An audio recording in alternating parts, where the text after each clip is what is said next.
I'm John Beltran, live at the New Brush High School Gymnasium on this Tuesday, January 14th, 2020, with Athletic Director Bradley Bass. And Bradley, the official opening of this new gymnasium is today.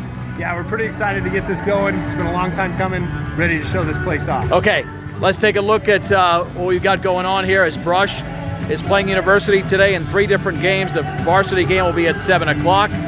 And we got an incredible scoreboard and so much more.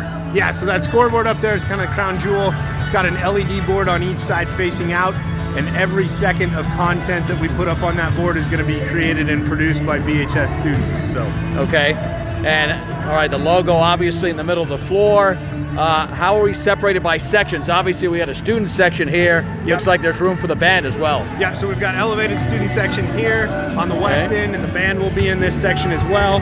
And then as we look kind of on the north side of this gym, these bleachers over here will be what we envision being visitor seating over here behind the benches. Right. And then on this south side over here, you can see some nice backed bleachers with backrests and everything. That'll be our home side over there. I mean, this is obviously beyond state of the art. You've got a whole walking area here as well. We're in part of this walking area around the gym, Brad. So this walking area is set up to be 10.8 laps to be a mile.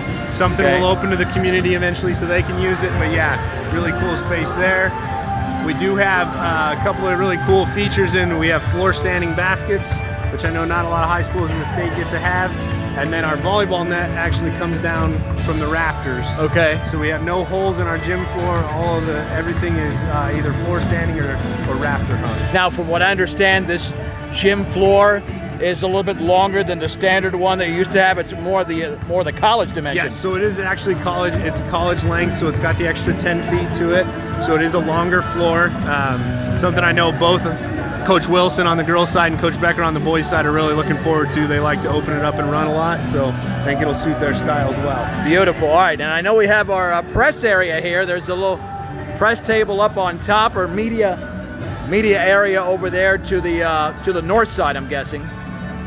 Yep, over there to the north. Okay. And that space will actually be shared with our video production crew. Right. So that you can see BHS students over there getting ready to launch their production of the scoreboard content tonight. Okay, let's walk on downstairs, because if fans want something to eat during the game, something to drink, let's move on over to the concession area. There's a closer look as Brush is warming up. All right, now we have left the gym area with Athletic Director Brad Bass, and we have Beet Digger Hall of Fame space here, right? And it'll be trophies, state title and runner-up trophies here. All correct. State photos, kind of bookending it on each end. So as we walk through this Hall of Fame space, it's also the location of both public restrooms, men's and women's. Right. And then at the end of it, we also have family restroom facilities for those who need it. Okay, and then we have this incredible student lounge concession area.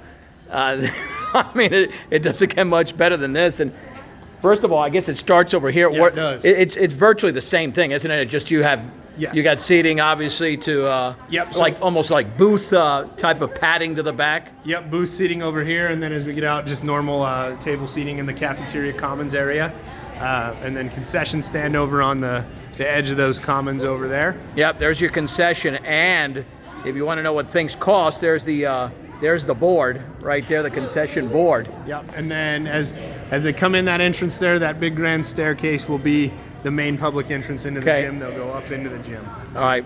Still, as of today, January 14th, what about the completion of the construction? Anything with dates and deadlines we got there, Brad? So we're getting into phase 2, which will take us into some of the demolition work on the old building, but also includes completion of parking lots.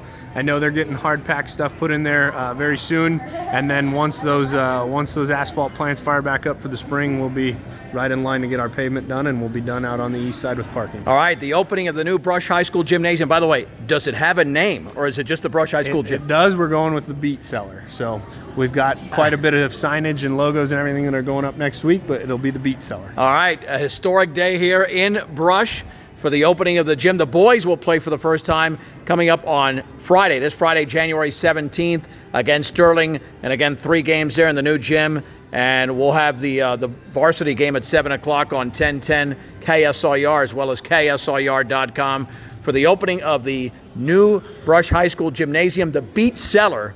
By the way, did the decision come through with that particular name, Brian? So I think what we kind of looked at is originally in the plans for this, it was going to be a sunken gymnasium. Water tables didn't really allow for it, but we're still trying to create that feel with fans going up and coming back down. So the idea of the cellar, and then I feel like Beet was kind of a natural fit there. So perfect.